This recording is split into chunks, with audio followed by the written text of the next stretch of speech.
찬송가 387장입니다. 찬송가 387장. 멀리 멀리 갔더니 저량하고 고나며 슬프고도 외로워 정처없이 다니니 예수 내 주여 지금 내게 오셔서 떠나가지 마시고 길이 함께 하소서. 예수 내 주여 마음 아파올 때에 눈물 씻어 주시고 나를 위로하소서. 예수 내 주여 지금 내게 오셔서 떠나가지 마시고 길이 함께 하소서. 다니다가 쉴 때에 쓸쓸하고 만나도 홀로 있게 마시고 주여 보호하소서. 예수 내 주여 지금 내게 오셔서 떠나가지 마시고 길이 함께 하소서.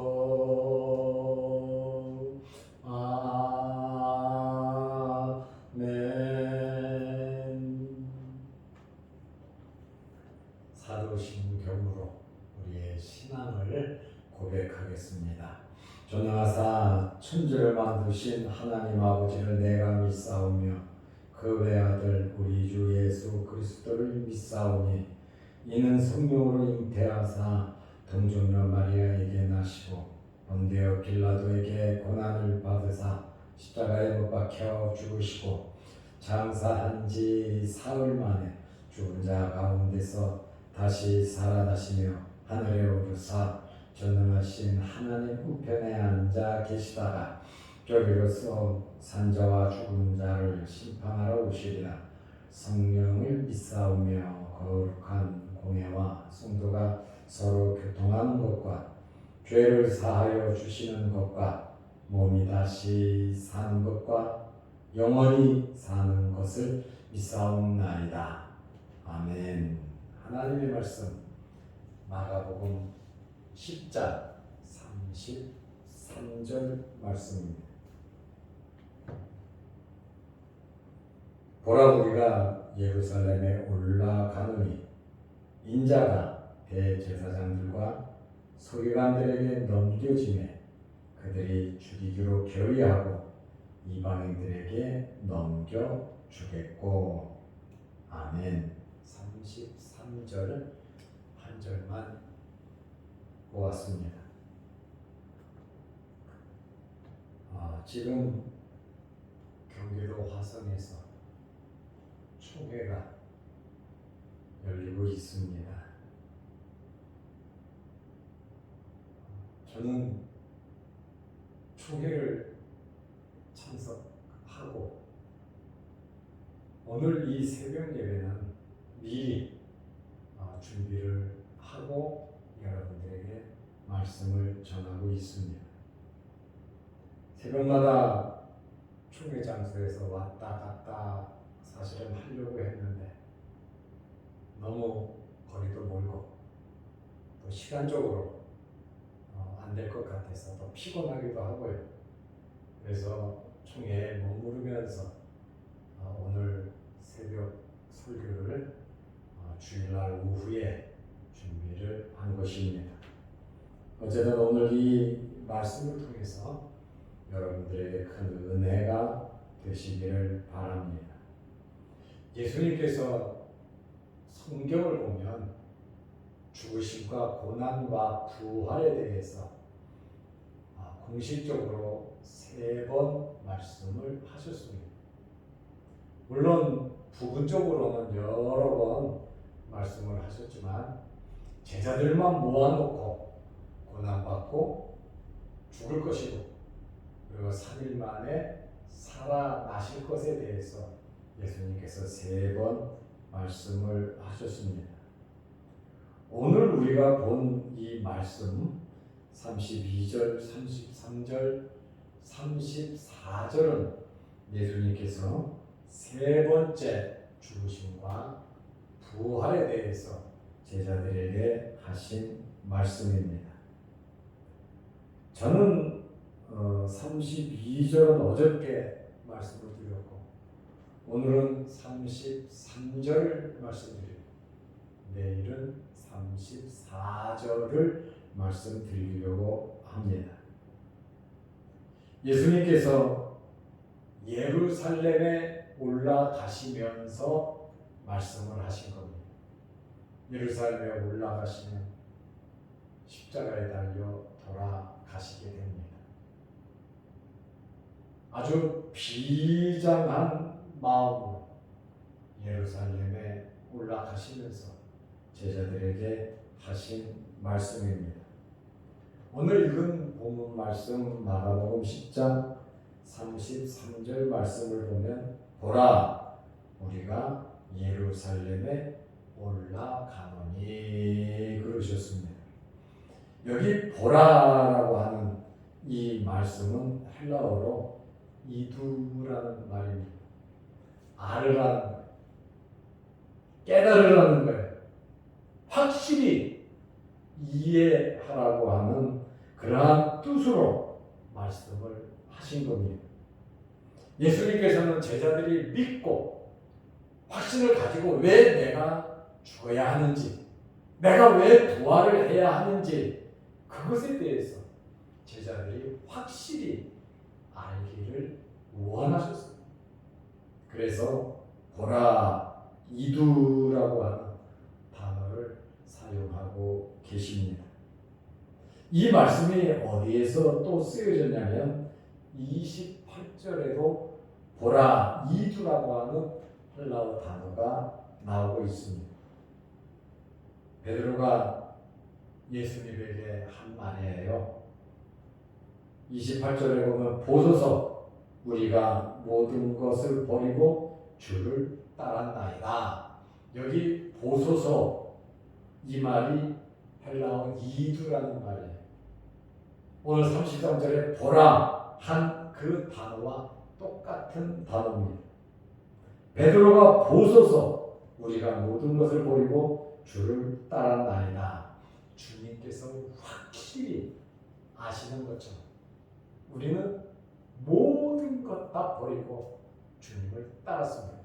이렇게 이두 보소서 보십시오.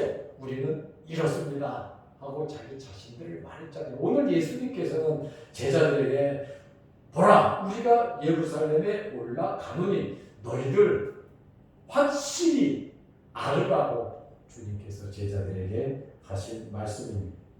저는 여러분들이 예수 그리스도의 죽으심과 부활에 대해서 확실히 아시기를 바랍니다.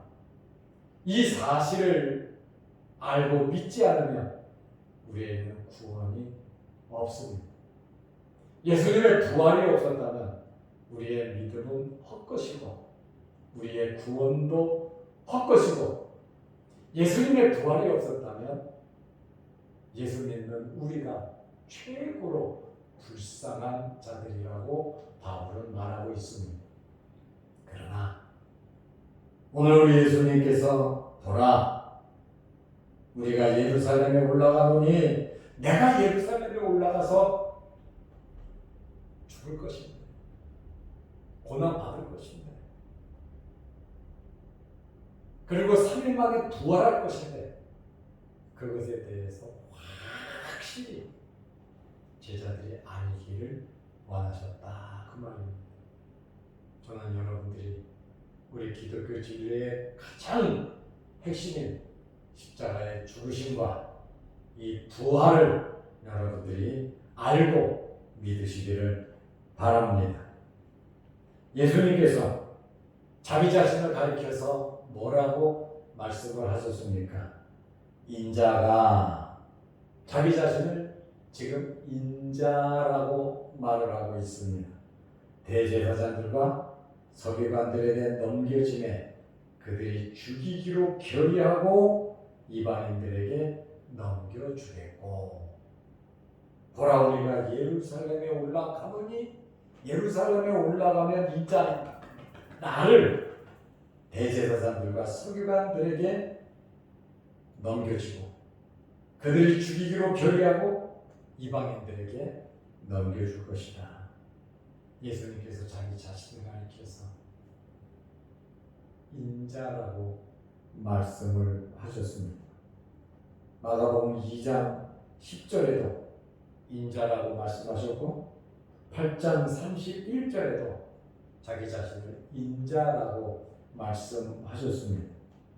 여기 인자라고 하는 이 말은 예수님께서 자기 자신을 나타내실 때 스스로 나는 인자다 이렇게 말씀을 하셨습니다. 이 인자라고 하는 단어가 어디에서 처음 나오냐면 다니엘서 7장 13절 14절에 나옵니다. 다니엘서 7장 13절 14절에 인자 같으니까 인자가 나오는데 그 인자는 누구냐? 예수 그리스도를 상징하는 말입니다.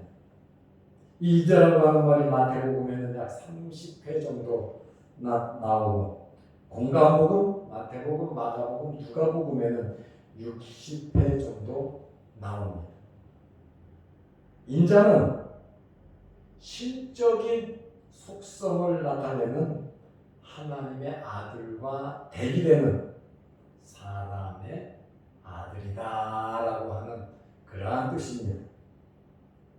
십자가 순환과 부활을 통하여 영광을 얻을 그리스도 스스로의 호칭을 인자라 이렇게 말씀을 하신 겁니다.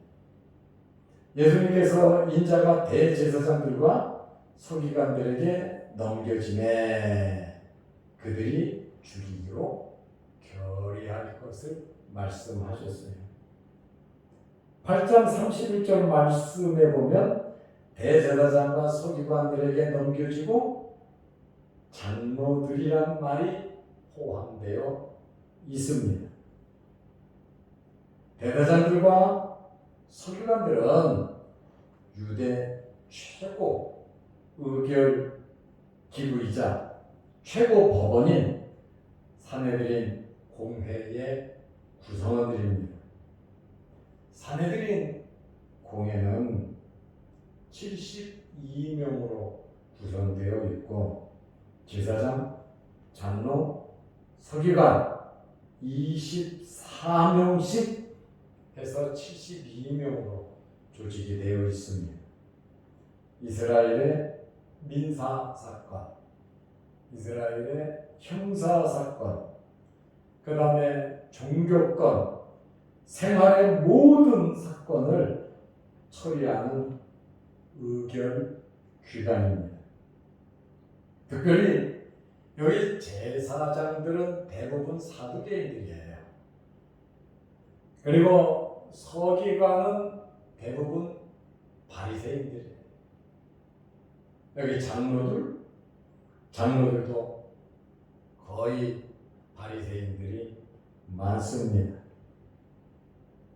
이 사내들인 공회는 입법, 사법, 행정을 다 쥐고 모든 재판과 모든 판단과 모든 것을 의결하는 그러한 기관이 사내들인 공회입니다. 특별히 이 사내들인 공회는 극악한 자에게는, 아주 나쁜 자에게는 사형 언도를 내릴 수 있었습니다. 그러나 실제로 사형을 집행할 권한은 그들에게 없었습니다. 왜냐하면 이스라엘은 그 당시에 로마의 관할에 있었습니다.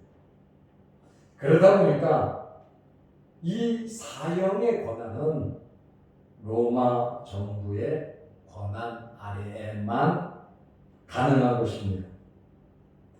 그래서 사내들인 공회가 예수님을 죽이기로 결의를 했지요.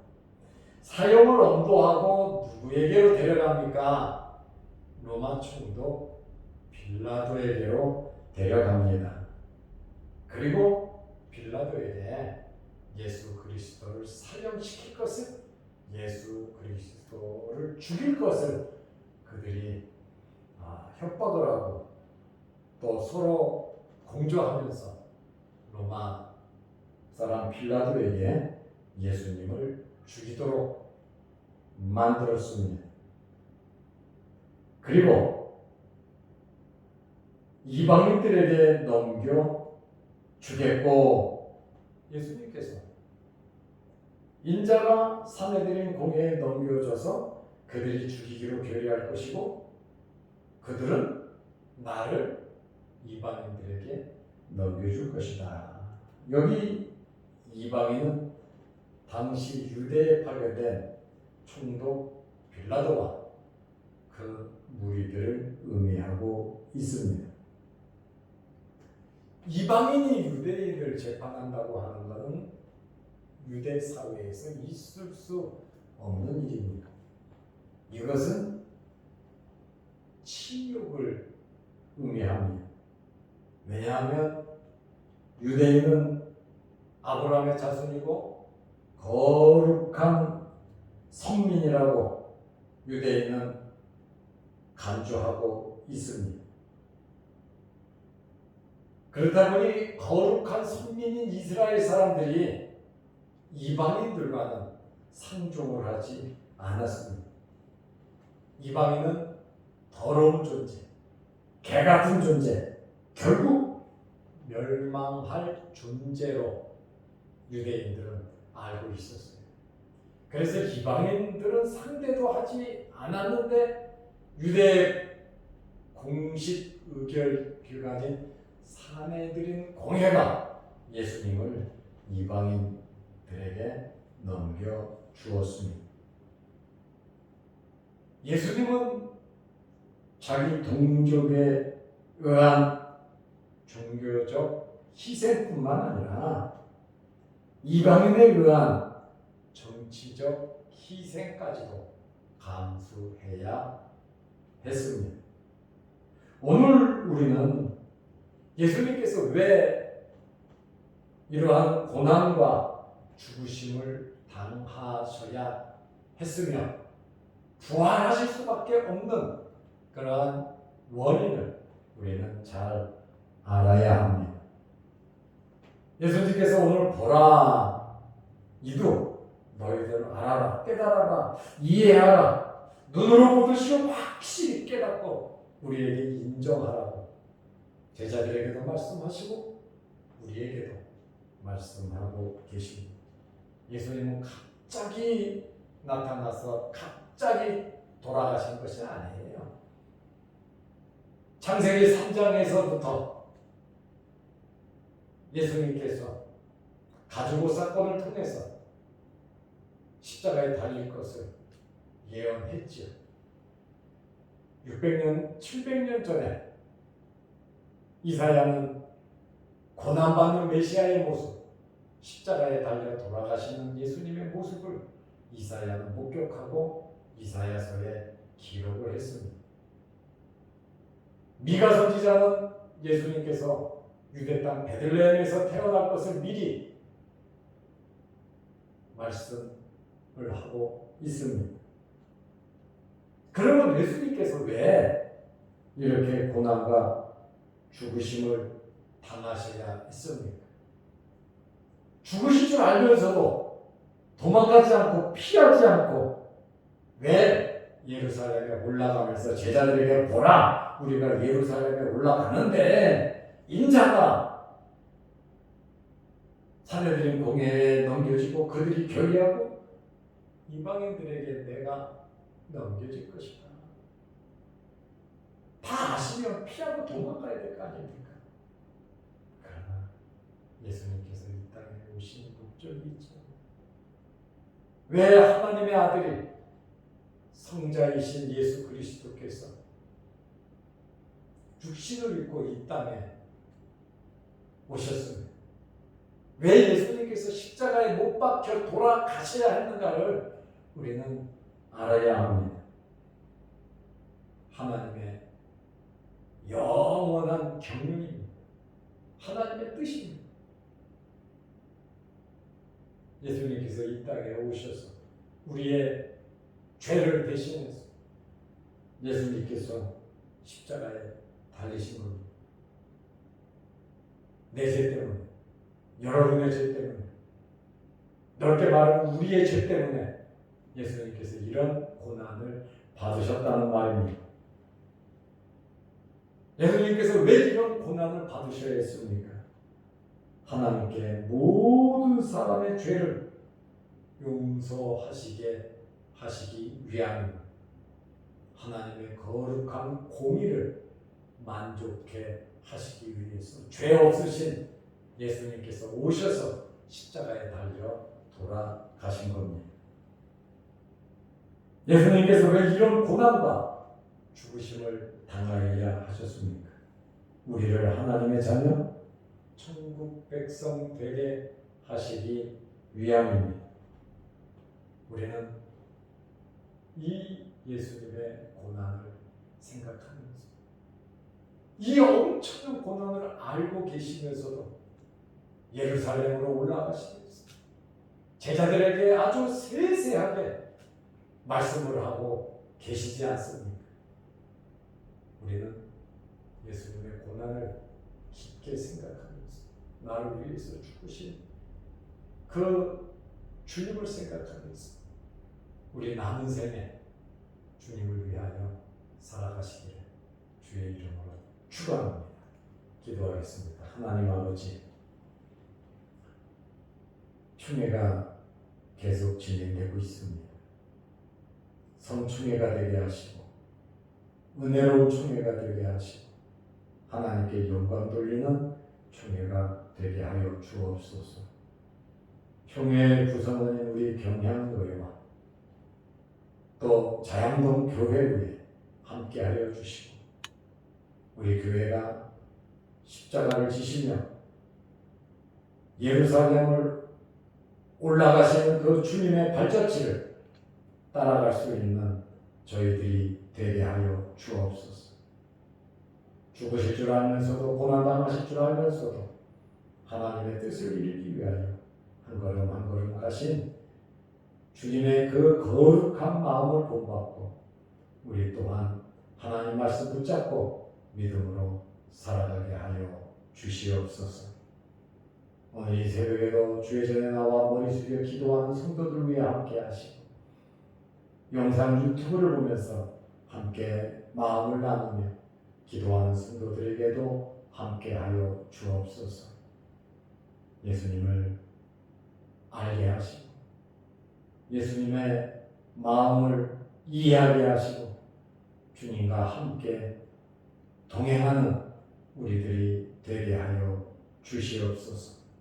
오늘 하루도 주 안에서 승리하는 복된 하루 되게 하옵소서. 예수님의 이름으로 기도드리옵나이다. 아멘. 하늘에 계신 우리 아버지여, 이름이 거룩히 여김을 받으시오며 나라의 마옵시며 뜻이 하늘에서 이룬 것 같이 땅에서도 이루어지라. 오늘날 우리에게 일용할 양식을 주옵시고 우리가 우리에게 죄 지은 자를 사하여 준 것 같이 우리 죄를 사하여 주옵시고 우리를 시험에 들게 하지 마옵시고 다만 악에서 구하옵소서. 대개의 나라와 권세와 영광이 아버지께 영원히 있사옵나이다. 아멘. 자유롭게 기도하시고 오늘도 주 안에서 믿음 안에서 승리하시기를 바랍니다.